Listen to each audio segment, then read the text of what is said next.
This is Matrix Lord 212, and now is the moment you've all been waiting for. Well, we have the Great Intelligence in 1893, and he kidnaps Vastra, Jenny, and Strax, and he goes to Trenzalore. Well, here's the thing. He has spaceships all of a sudden. Does he travel through time? No. No? Okay, so he could just go to the other side of the universe in Trenzalore. How did he find out about Trenzalore? Oh, we didn't find that out, did we? No, we did not. The Whisper Man? Well, he just dressed up the Trickster Brigade, or the Trickster in a Victorian hat and suit. Maybe gave him a different paint job. But here is the thing that all the dislikers have to answer. Whether you love me or you don't love me, you're going to have to face this question. And I kind of screwed that up because it's like whether you like it or don't like it, learn to love it. Okay, that was Ric Flair. Anyway, here it is. The Great Intelligence of 1892 stepped through to alter the Doctor's timeline and die. So that means, people, that he doesn't live 1894, 5, 6, 2000, 2013 or 12, and he doesn't create the Wi-Fi. That gets Clara and everyone else, because this is the Great Intelligence in 1893. Talk about writing on the fly. Yes. Explain to me how the Great Intelligence of 1893 doesn't reach the 21st century. Clara doesn't get in the Wi-Fi. She doesn't know where she is because she's not in the Wi-Fi. The Doctor never meets Clara. He never meets Oswin. Amy and Rory probably get divorced. The Doctor isn't upset that Amy and Rory died because they never went to the freaking Angels Take Manhattan episode. And he doesn't go in the Snowman episode to mourn, to hang out with Jenny, Strax, and Madame Vastra. So there you go. Paradox City. Explain it. Don't tell me he can travel through time. Don't tell me the Great Intelligence can travel through time. Because if he could, he would have did that without jumping through the thing and preventing the Doctor. So don't tell me that. Don't tell me all of a sudden that, just because he does little things in there, he figures a way to get to everywhere. Don't tell me that. Okay? I didn't see the Doctor bow to him at all since the second Doctor, he disappeared. Okay? So don't tell me he's everywhere. Okay? Now another thing. Why isn't he born?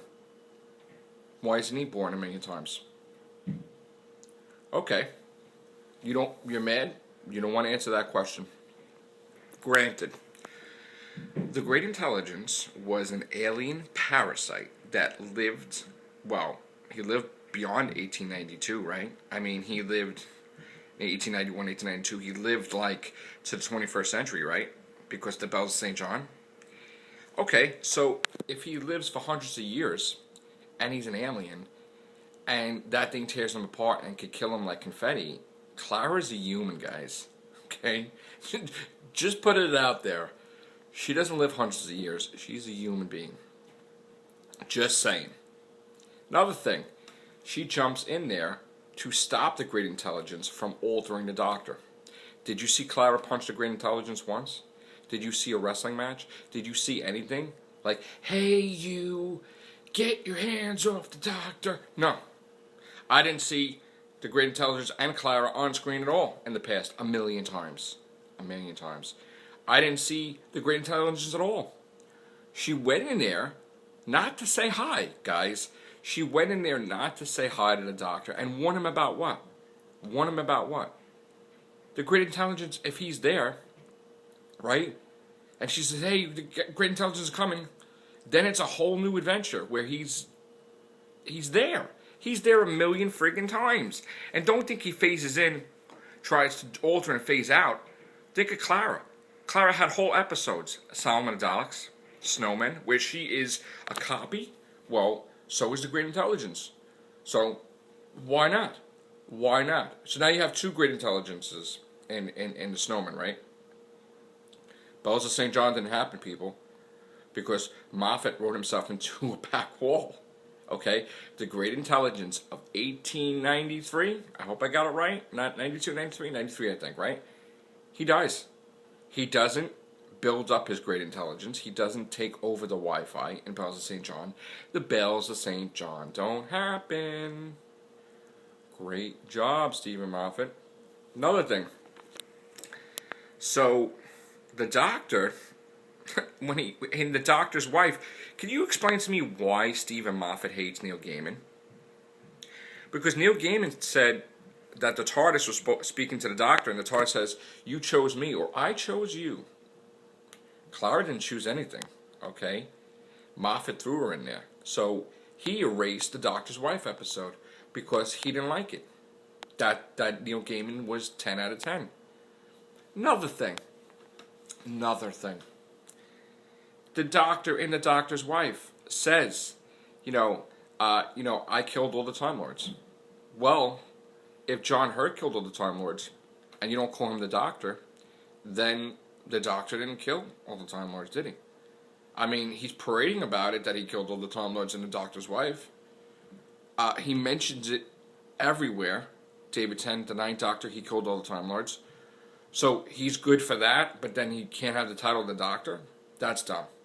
So you mean to tell me every time the Doctor gets an itch in a regeneration and decides to do crazy things, that he's just going to not call himself the Doctor? Wow. That's easy, isn't it? I wish I could do that. Any mistake I make in life. I mean, it's not like Doctor Who, where you could die a million times and come back in the Moffat era.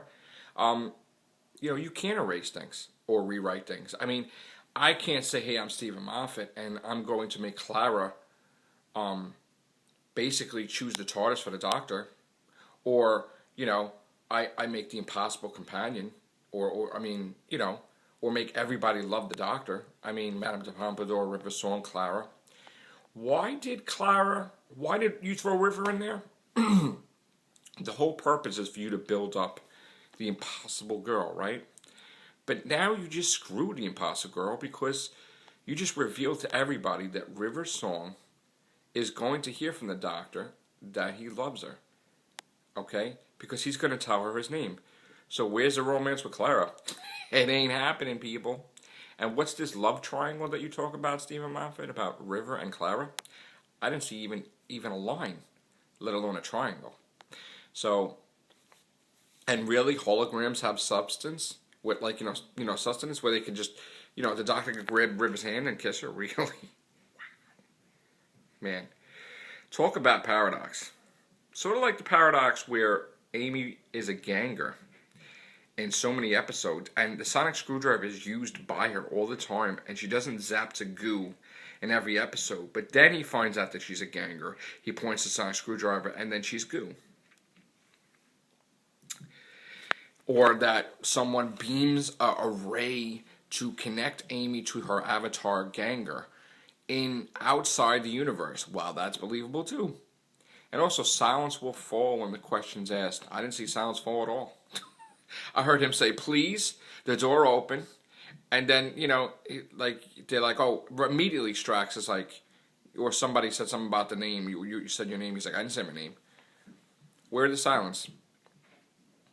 Silence will fall when the question's asked. No, sorry, it didn't happen either. And, why would River Song let a villain in the Doctor's tomb? Don't know, man. Wouldn't it be something to just let them die? I mean, and then, why is everybody standing around when the Great Intelligence is about to jump in there?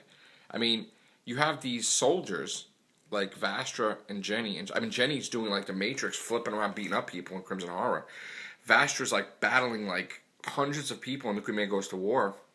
Even Clara didn't do anything. They just stood there. And you just let this guy, he talked them to death, first of all. And then he jumps in there. And you just let it happen. Wow. It's called, guys, writing on the fly. When you have so long to write an episode, and you say it's done, and it's not done, and you write it up in the wee hours of the night, and you hand it in the next morning, that's this episode. Okay? Yes, this would have been the perfect pilot for Madame Vastra, Jenny, and Strax. Yes, they had some good points. But overall, when your villain sucks, and he's really, he got defeated, 3 times, so now you devote your hundreds of years of your life to fight the Doctor? You've defeated me time and again. Really? You're more special than the Daleks or the Cybermen or the Master. I guess they were all busy, I guess. And you could just travel through space now. You have spaceships now? You don't travel through time, so, so you die in 1893. I mean, you're the great intelligence from 1893. So then the great intelligence from the 21st century just doesn't happen from 2013. He just never got there. So you just erased the Doctor's entire timeline just to create this nonsense story. God bless you. Explain that, guys. And I'm not negative. I'm talking plot hole city. Thank you.